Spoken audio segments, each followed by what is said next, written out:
इयाव न'से दंमोन खेबसेनो न'सो बुसोमनानै खतम मानसिया जेनेतेन खारना खारग'दों इयाव दुगैयो नामा दैयाबो इयाव दुगैयो हेद आदै नोंसोरनि लामाया माथो माबोरै जागोन बिदि लामाजों नै सेंग्राफ्रा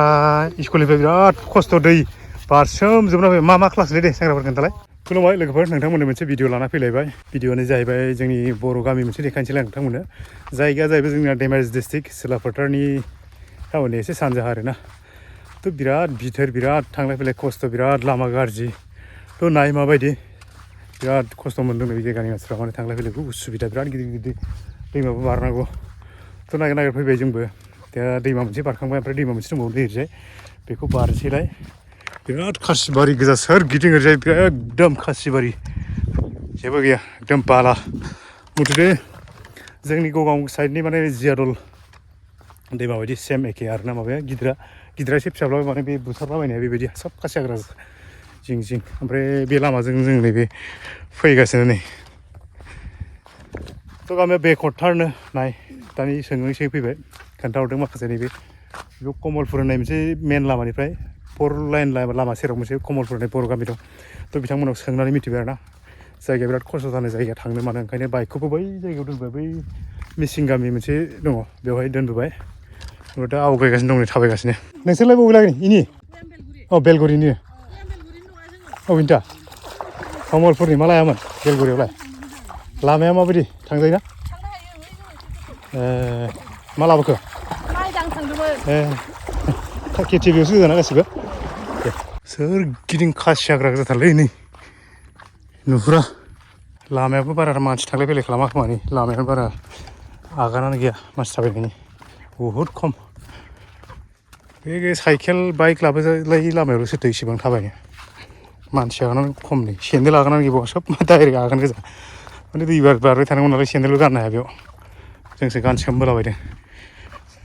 फुरा बै नावकाटा साइडनि माबा साइडनि बैलै सिमोनसापुरि नावकाटा साइडनि बायदि जायगाया सोरगिदिं बिदि नोलोबो खासि गोजा बहानि आब'आलाय बबे जायगानि कमलपुरनिसो ओमफ्राय ओरैजाय माबायालाय मा होनोमोनलाय मा ओइ गामिया मामोनलाय बेलगुरि लामाफ्रा बिदिनो गोजा गासिबो दा माजों थांगोन नों दै बारनासो थांगोन ना অসমীয়া মানুহ বড়ো লগত বিয়া পাতিছে দে লগ পাব না এতিয়া ৰাইজক ক'লে কোনটো এইটো এই দক্ষিণ চাইডটোত এইটোৱে নেকি এইটো নহয় তেতিয়াহ'লে এইটো ভৈয়াম বেলগুৰি হয় মানে এইটো বড়গাঁও নহয় আৰু এইটো বড়গাঁও হয় এইটো বাহ বহুত দূৰ আছে ৰাস্তাটো কেনেকুৱা ৰাস্তাটো এনেকুৱাই চব এনেকুৱা এই ইয়াত পানী পকাটো ভাল আকৌ ইফালে গাঁৱত আহিব হ'লে মানে এনেকুৱাই আৰু বোকা পানী দে হ'ব যাই চাওঁ দ' নেকি পানীটো অলপ এনেকৈ যায়না স্কুলত কিমান দূৰ স্কুলটো খৈৰাবাৰী প্ৰাইভেট স্কুল না বাৰিষা দিনত ডাঙৰ হৈ চাগে দলং দি ল'ব লাগিছিলে দলং চৰকাৰে নিদিয়ে আৰু পাব্লিকে দিব পাৰিব দিলেও ভাঙি যায় বাৰিষাৰ বেছি কাৰণ হয় লামাफ्रा बिदि गेजेर बिदिलै नै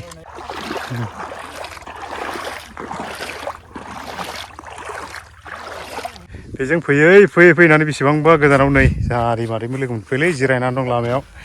मा गामि होनदों आदैमोना कमलपुरा मा जायगायाव जायो होनदों सिलाफोथार कमलपुरनि दै आदैमोना मादैमोना ओरैजाय इयाव जेनेबा बिसोरो नोंसिना माबाया इयावनो आबाद फोथारा बेयावहायनो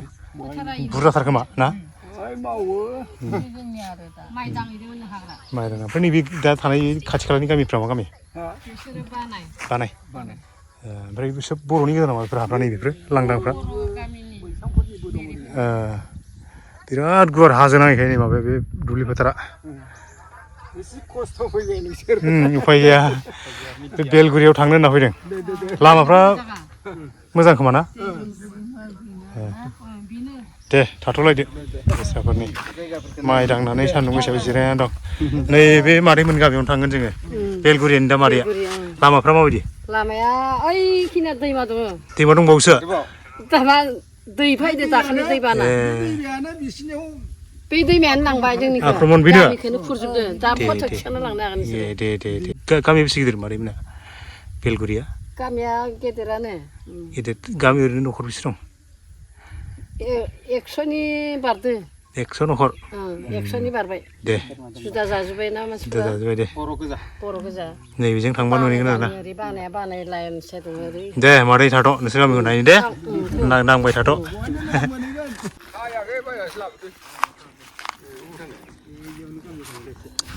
हेद आदै नोंसोरनि लामाया माथो माबोरै जागोन बिदि लामाजों गैला जोंनि गामि नङा जोंना ओइ कमलपुर बेलगुरिनिफ्राय गैयानो होमबालाय कमलपुरनियानो माने हा गोजाया हाया बे कमलपुरनियानो गोजा खोमा गासिबो बेसेयाव बायना लाबोखो 550 थाखा नांगौलै मोननैजों ना नांसिगोन खोमा ना बर'नि नाङाखैलै दा बुथुमना दोनदों सानोबाय खोला बैफोर लाबजि ना मा होनोमोनलाय बेखौ खरा आंनिनो ना मोनसे गारखोमा ना गैया दोनसै फिटिं खालामदों बै जोबजासिम बर' गामियानो गोजा बर' न'खरानो गोजा बेखौ बारनानै बेखौ बारनानै बर' गोजा मा गामिनि बे ओमफ्राय बियो बेलगुरि ओमफ्राय बैलाय ओरैना बालिगाव ओरै खोलानियालाय मवारिनिया ओरै आरो बे खोलानियालाय बे मवारानि गोजालै बियो बे बेलगुरि बर' गामिया बेल' बर' गामिया बेल' ओइ दंबावो बारनानै बिथिं लामाफ्रा माबायदि कन्डिसना दा मोजां हाब्रु गैला हाब्रु गैला ओमफ्राय खोलाथिंलाय नैथिंलाय हाब्रु गैलालै बारनो हाया दे होमबा दे थांदो दे गामियाव हाबजेन फैबायलै नैबेनिफ्राय नांलांबाय गामिया नै आदै मादैमोना मा खालामदोंलै जिरायदों न'आ बेनो बिथोरावसो मा गामि होनोमोनलाय बेखौ बेसेसो दं न'खरा बेसेसो दं 38 दङ 38 खोलाहा माबायदि लामाफ्रा थांबाय थाबानो मोनलांबाय थागोन ना हाबजेनबाय लामायाव ओरै नायलांबाय था लामाफ्रा नै बिदि खुख्ला दाख्लै दैज्लाङावनो जादों ना बेफोर खुख्लानायफ्रा सोब बायस'जोबनायलै नै अबस्था गैया ओइ खालबारासोनो फेथेंलांजोब्बाय बेसे गोबाव जाखो बे लामाखौ खोनाया खोनायाथ' गोबाव जाबाय इयो खेबसे फबखांनानैबो आरो खोफिननानैबो आरो खुरफिनबाय दा नै फबफिनजोबसिगोनसो खेथि बाथिफ्रा गोगोम गोगोमथार ना आदैमोना फबो फबजोबदों देग्लाय ओरै बेसे गोलाव दंबावो गामिया थांबाय थाजायोना दे मोजाङानो दा जोंना बर' रायजोफ्रा गासिबो जेबो अलखद जाथ'वाखै बे खेथिया मालाबा फबो बे दै लोमजोबो ना गासिबो न'खरा सोर लोमजोबो ना बा बेफोर सोर दै लोमजोबो लामाखौथ' नुवानो खोमा बा ओमफ्राय बे ना साथ' लाखिनो हाया खोमा फख्रिफ्राव दे दालांफ्रा नै बिदिलै नै नायजाथारा खालबारा लुंहेबाय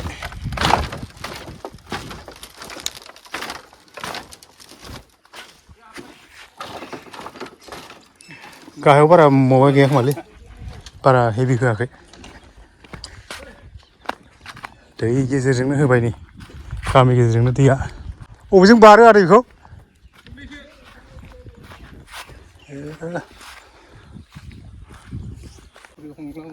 सेस लोमजोबनाय गैया बेनो बुस्थुआ डाइरेक्ट सौदाव फैथारनानै दैनिया नै लोमजोबो ना गासिबो दैज्लांबाथाय बैयाव जे जाथा आलायनानै दोनदों बेयावबो ना मोनसोगारो खोमा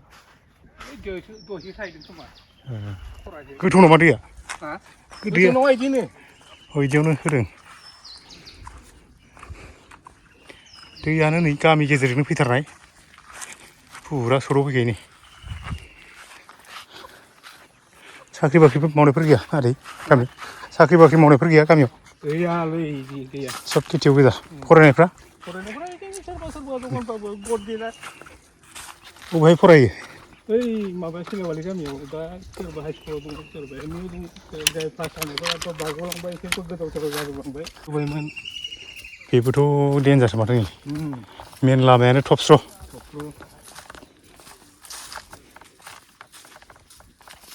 दैजों भुटान दैजों दै बोहैबोयो नैबे वाटार साप्लाइनिमोन ना ओं वाटार साप्लाइनि मा मावदों जोंना बर' रायजोफ्रालाय जिरायदों नोंसोर गामिखौ नायनो फैबाय एसे जायगाफ्रा जाथ्रा माथो जायगाफ्रा जाथ्रा माथो होनदां बिराद खस्थ' जाखांबाय दे ओमफ्राय नैबे आफांनिया बेजोंनो बोहैबोयोना बेजोंनो ओइ दैमायानो दिमौगाना ओइब्रै गावस्रा बोदों स्कुलबो दंना फोरोंगिरिया बर' दा बर'खौ बुंनो दा क्लास जागासिनो दं ना सानैबो दं दा सानैबो बर' सानैबो बर' दै खम दै जायो बेयाव दैलांबा ओइ स्कुलावनो बेसेबा बुरजा हाबनानै बोसोर बोसोर गारबाय थानांगौ दै देरबासो फैनांगौ गाहाय जाथारबायना स्कुला गाहाय जाबायथ' आरो सब दै लोमजोबोनो बियो हाय बे स्कुल सिङाव हाबजोबो ना दैया हाबजोबो फुलुङाबो रायजोनि माबाया मन्दिरा खावसेयानो बेजों फैनाय ना दैया बबाव बिदि जाया ओमफ्राय नैबेलाय नैबे सोरनि न' आदै बे बर'निनो इसाबो बोरियाव खारलांबाय दा मानसि गैला मानसि गैया नै माबायदि लुनानै थानो गोनां जादों न'खौ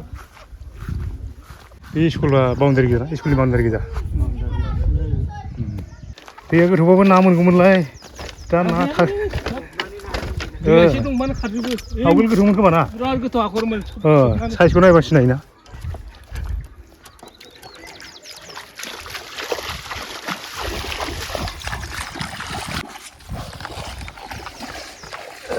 बिराद खस्थ' बे जायगायाव सेन्देल गाननो मोनालै आदैना माने सेन्देलजों थाबायनाय दागोआनो गैखाया डाइरेक्ट आथिं थाबायनाय दागो गोजान हादान जायगा गिदिर बथलफोर हाबजाय गियो ओंखायनो डाइरेक्ट सेन्देल गानो नै इस्रा मानसि दं गैया इस्रालाय मानसि दं गैया इस्रा ओइ दं खोमा इनो मानसि दं इस्राबो न'खरसेलै नै बिजोंनो बारनांगौलै नै हाग्रा बंग्राजोंनो होबोथारबाय आदैमोना बारबाय थाग्राखाय एक्सपिरियेन्स जाबाय ना नावफोर गैया ओरै नाव गैया इयो नाव सलिया थाब रानो नामा दैया ओइ हुरमुर देरबा हुरमुर 1.5 घन्टानि उनाव स्लिम बेखौ मानो उफाय गैया आरो जै फैगोन सब टेनसन गुल्ला गुथा मानसिफोरा खर' गिदिंनाय नुनानै हास्लाबथारा ना दैमाखौथ' जादा मानसि बारनो हाया बिराद स्पिड जायोना इयाव बिस्रा बोरै थायो हाया नै न'खरानो गाव हारसिंल'सै हिनजावाबो अर सावना लाना फैबाय फिसाफ्रा हाबा जाहैजोब्बाय दङ दं दा मानसिया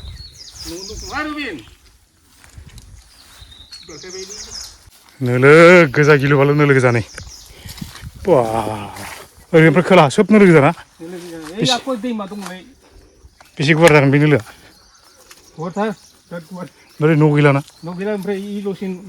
लास्ट आयौ नायलाय नोंथांमोन माबायदि जायगायाव नै फैयै फैनानै लास्ट ओरै बिराद गिदिर नोलोबारि थ' बिसिनाबो एसे रायलायनि बिराद गिदिर नोलोबारि ओरैजाय ओमफ्राय नै बिस्रा बेवहायनो न'खरसे साबमारिनायसो नामा हाब ओरैबायदि लिमोनला खासिला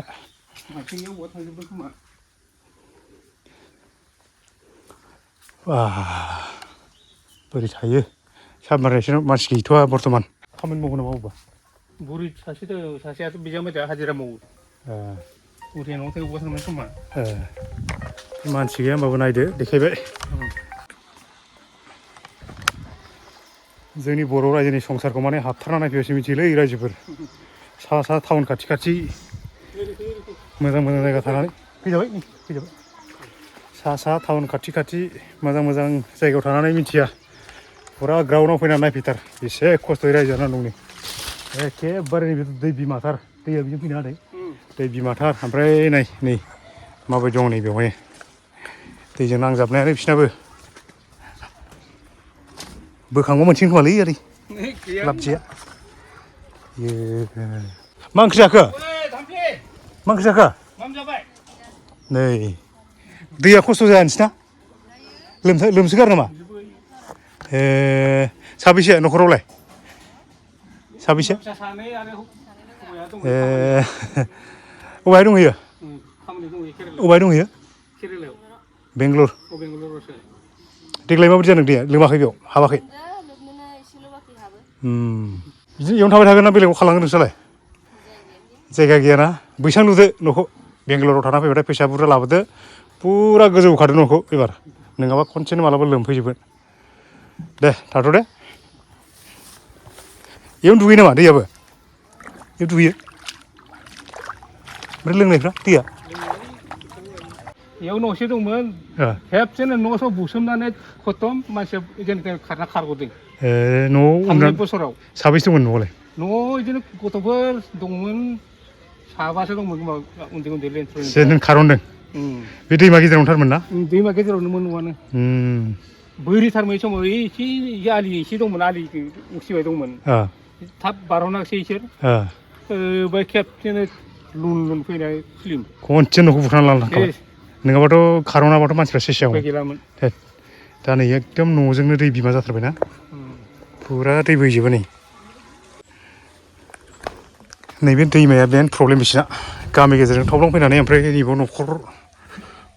जोंखौ खुरला खुरलि बिराद डिस्टार्ब खुरनायाथ' खुरनाय ओमफ्राय माबानायाबो लोमनायाबो डिस्टार्ब नैबेबायदि एफा एनै प्रटेकसन होनो सेस्था खालामबायदों बेस्राफोर बबाव हानो बेजोंलाय फैबाथाय बिराद गिदिर माबा फैखायो खुरलाखायो नैबेजोंनो बिराद गाज्रि खुरदों नै दैया बेवहायबो बायदिसिना दंजोबोमोन खोमा नै टिउबवेलफ्रा बेजोंनोमोन खोमा गासिबो फुरा खुरला लांजोबबाय नै मेन न'नि सिथ्लायानो बेनो खोमा टिउबवेल थालायनाय हिसाबै नै टिउबवेल मुरा दं बेयाव ओमफ्राय नै बिस्रानियाबो सेस सिथ्ला मेन सिथ्लायानो बिराद गाज्रि अबस्था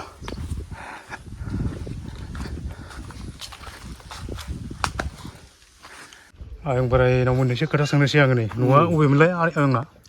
न'आ बेनो दा बेनो गोदो माबायदि मोनदों जायगाया गोदोथ' मोजांमोन खम हले 30-35 बोसोर जाबाय नोंनो लुफैखानाय जायगाखौ जोंनो पुरुना हिसाबै दङ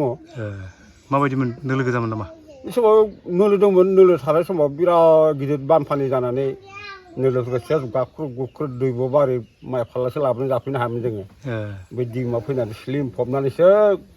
गिदिंनानै बेसेबा बोसोर थादों जों दा खमबाबो बिदि जाबाय दा 30-35 बोसोर जाबाय बहानिफ्राय खारबोनायमोन आयंआलाय जोङो जोंनाथ' आसल न'आ कामरुपनिफ्राय दाइरेक्ट खारबोखादों ओमफ्राय माबायाव थाफैदों गगामुगाव मा जायगायाव बोथोरफोराव ओमफ्रायसो इयाव फैदों जोङो बे जायगाखौ बायना लाफैगोन ना सोरबा बायना लाफैदों माबायाव फैदों जोङो बै माबा दंमोन ना सुर्य ग्रह जादोंमोन ना सुर्य ग्रह बै दर फांथेलायनाय माबा खाथेलायनाया आदसा बिदि 2 बोसोर सिगां इयाव फैदों जोङो सुर्य ग्रहआथ' बोसोरफ्रामबो जायो नङा बे सुर्य ग्रहआ बिराद गिदिर जादों बे समाव नोंसोरबो गोसोआव गैया खोमा जों गोसोआव गैयालै एकदम मिरुफोरा सासेबो बाहेरायाव ओंखाराखै दरजा मोसौ गलिफोर सेस खाथेजोबथो थाजोबदों बे समाव नायबानिखौ मेगन खाना जायो होनना बुंदोंमोन ना मिरुफोरा सासेबो ओंखाराखै खिन्थु जों हले गियाखैलै एकदमबारे बेसेसो एरखो बे समाव बेसेबां बुरजामोन रायजोफ्रा बे समाव बारा गैयामोनलै जों गामिया माबा दंमोन गासै 30 घर ना मा दंमोन ओमफ्राय बै दै बानाखौ गिनानै सेस खारलांजोबदों खारै खारनानै जों 7 घरा थानायसै आरो बे 7 घराव बिनि फिसा बारायबाय आरो सोरबा न'से न'नै माबा बायना थाफैदो आरो बेयावथ' दा बारायबाय दा गारना थांनो गोसो जायाखै एफा खस्थ' दाबो दालाय बोरै गारनानै थांबावनो बबे जायगायाव थाहैनो दा आरो बे दैया खोब थायोबा 3 बोसोर बा 4 बोसोर थागोन आरो बिनि उनाव बेलेगाव थांसिन ओमफ्राय बेलेगाव थांलायबाय लुनलान दैमानि खोथा दैमानि खोथा दे दै खस्थ' खालामना थानायलै जोंनि बर'फ्रा आरो आयंमोना बिराद गोदोनिफ्रायनो नोलोमोरा गाख्रुबनानै रायजो जाबोनायफोर बे दैयालाय मासै नङा होमबा दे जेरै दं मोजाङै थाबानो जाबाय बे थेरासा आन्दलनाबो जों लोगो मोनदोंब्रा इयावनो थेरासि आन्दलना माजों जानायमोन बांगालफोरजों बांगाल होखारनाया बांगाला बेंगलि होखारनायफोरा नोंसोर नांनो मोनदों गैया जों ओइ कमलपुराव थांनांसिगोन नोंसोर खारनांदोंसो जुदु नाङासै मानसिफोर मा बुजिदों जोंनि बर'फ्रा बादा होबाय जोंनि बर'फ्रा सासेबो थांनाङा होननानै जों सेस कमलपुराव थांना खाजोबदों ओमफ्राय बै बेंगलिजों मिरुफोरजों दांथारलायबाय आरो सोर देराखै ओमफ्राय सोर देरानो मालाय बांगालफोरखौथ' जेबो खालामनो हाया नङाना बे सानै सोरबा दानथारदों खोमा ओइ सागल खाथाखैजा बेंगलिखौ दानखारदों ना बेंगलिफोरखौ दानथारदों बारा दाननो हायाखैलै बले बिसेगल होखारबायनो होखारनो हायालै दावहा नांनानै बबाव मानसि होखारबायनो हानो दे गोदोनि खोथाया बिदिनो गावजों गाव दावहा नांनाय माबानायासै ना दाहालागै मोजां जानांसिगौमोन आरोलै ना दाहालागै मोजां जानांसिगौमोन दाथ' मोजाङानोमोनब्रा बे दैयासो बिदि खालामबायब्रा नङाबाथ' बे दैफोर गैयाबाथ' दाबो गामियाव गारि मथर सोरबा सोरबा लानो हानाय जासिगौमोन आरो जायो मानो जाया जानो मानसिफ्रा जोंहाबो आंनाबो सासे खुदियाया पन्सायतआव खामानि मावो ना थिलुवारि होनाया मेम्बार नङा माबा बै फटक मारिग्राखौ मा होनो बै जिआरएस बेखौ मोननो नायो आं फार्स्टआवनो दैमाखौ देखायग्रोगोन एकदम खाथियावनो नांजाब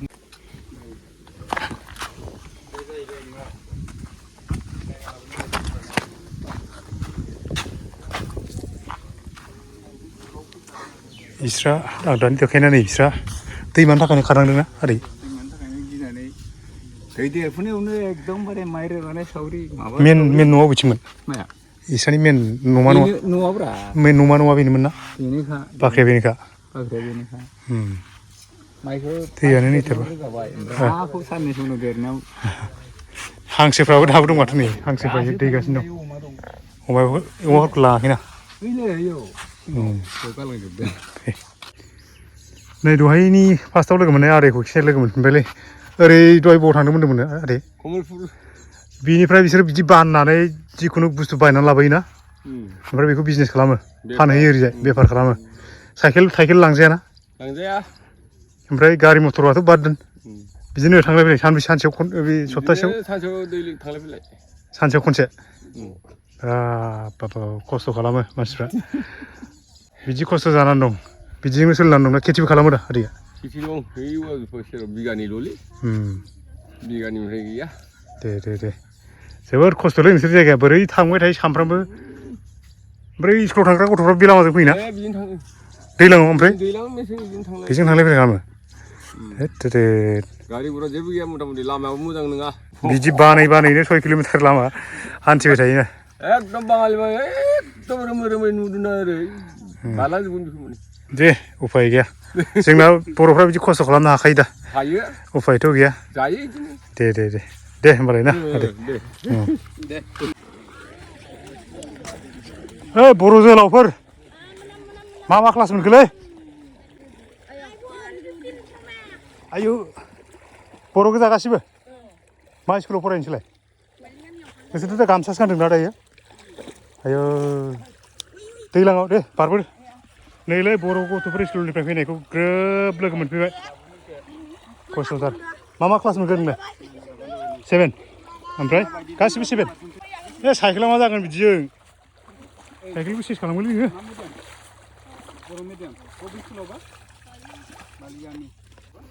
नै सेंग्राफ्रा स्कुलनिफ्राय बिराद खस्थ' दै बारसोमजोबना फैबाय मा क्लासलै दे सेंग्राफोर खोन्थालाय नोङो 7 ओमफ्राय नोंसोरो सानफ्रामबो बिदिनो फैबाय थायो दै देरबा थांनो हागोन ना हाया नोंसोरो बेसे गोलाव लामा थाबायनांगौ दा न'निफ्राय बेसिम स्कुलसिम ससे साइकेलजों न'नि साइकेल ना सोरनि साइकेल गारबोयो ओरैजाय ओमफ्राय नोंथ' दा लंपेन्ट नोंसोर बिदि गासोमनांबाय गाबोन माखौ गानबोगोन नोंसोरो सुइगोन रानगोन जानो रानो नोंसोरलाय मा क्लासनि सेंग्राफ्रालाय नोंसोर 7 ओमफ्राय क्लास 8 नोङो दे मोजाङै फराय खस्थ' खालाम देरा नोंसोरनो माने जायगाखौ मोजां बानायनांगोन उनाव दै दे बिराद खस्थ' खालामोलै सेंग्राफ्रा आयु गिबाय आं फैगासिनो दं दे थ' फैयै दहाय जों फार्स्ट टाइमाव बारनाय दैमाखौ मोनफैफिनबाय बेवहाय बै माखासे हौवासा गथ'फोर क्लास 7, 8 फरायनाय गथ'फोरखौ लोगो मोनबाय दै बारनाय जायगायाव मोनबाय ओमफ्राय बे उनथिं नुदोंना नानिमोन बिसोरबो सोरबा क्लास 9, 10 फरायनायनि आरोना बिसोरबो बे एखे दैमा बारनायाव बिसोरखौ स्कुल गनायजों ग्रोब लोगो मोनफैबाय थ' बिसोरबो बे दैमाखौ सानफ्रामबो खस्थ'यै बिराद बारो दैमायाबो एसेल' नङा एसे बिराद गुवार बिराद गोथौ मोननै बारनांगौ मोनसे दैमाखौनो ओमफ्राय सानफ्रामबो मोनसे ड्रेसखौनो आं दानि खोन्थानाया बे गथ'नो सोंनाया मोनसे ड्रेसखौनो गासोम गुसोम माने थांबाय थानो गोनां जायो ओमफ्राय बेखौनो सुहैनानै ग्रोब गाबोन बेखौनो गानबोनो गोनां जायो थ' बिराद खस्थ' गाननाय जोमनायाबो नों आंनि आंथाम ड्रेस नङाबाथाय मिलायनो नागिरा दा अखा हाबाथ' नों रानस्लाबाना बिराद खस्थ' आयु नै बिराद गुवार हिन्जावसा गथ'फ्रा लाजिनानै रायलायाखिसै हौवासा गथ'फ्रा रायलायलांबाय थ' बेनो जोंनि बर'फ्रा बिराद खस्थ' खालामनानै बेवहाय बे जायगायाव फरायगासिनो दं सोरबा स्कुल गारबायबो होनना बुंदों माने थांलाय फैलाय खस्थ'खौ हायिनि थाखाय नैबे सिलाफोथार भगबानाव माखासे फरायफैयो ओमफ्राय माखासे एखेबारे बैथिं सिलागाव ना माबा मोनसे होन्दोंमोनलै बिथिं खोलाथिं बिथिंबो मोनसे दंनो बिथिंबो माखासे खावसे थाङो बिथिंथ' बिराद गाज्रि जों थांनो हायाखिसै देखायनायसै नोंथांमोननो लामायानो गैया बिराद हाब्रु नोलोबारि गोजा थ' बेबायदि जोंनि बर' समाजाव माखासे गथ'फ्रा फरायनानै दं खस्थ' खालामनानै गाव गावनि सोलोंथाइखौ लागासिनो दं थ' जेसेबां हायो सरकाराव थानायफ्रा सुबिदा होनाया मोजां आंनिब्लाथ' जेसेबां हायो जायगायाव फैनानै खबर लाफैलायनानै सुबिदा खालामनानै होयोब्ला गथ'फ्रा एसेब्लाबो माने सोरबा सोरबा फरायनाय बानाय नङा आरोना थ' लोगोफोर थाबाय खमब्लाबो थांलाय फैलाय 10 किल'मिटार जाबाय ओमफ्राय गामियावथ' बिदिनो हाब्रु हाला थाबायानोसै थ' माथो खालामनो सुइस अफ जाबाय रायलायनो बारा मुड अफ जाबाय रायलायनो गोसो गैला भिडिअखौ बेबायदि बांद्राय न'खर हाबै न'खरनि कन्डिसनफोरखौ देखायनाय जादिया आरोना आरो गामिनि कन्डिसनखौ देखायबाय थ' बेखौनो आं नोंथांमोननो देखायबाय आरोना बेखिनिखौनो नोंथांमोनहा भिडिअखौ मोजां मोनदोंबा लाइक खालामदो शेयार खालामदो लोगोसे भिडिअ गोदानै फैदोंबा साबस्क्राइब खालामनो दाबाव आरोना थांफैबाय थानोसै आरो उननि भिडिअफोरखौ नायबाय थाबानो जाबाय गासैबो बेखिनियानो थेंक इउ फर वाचिं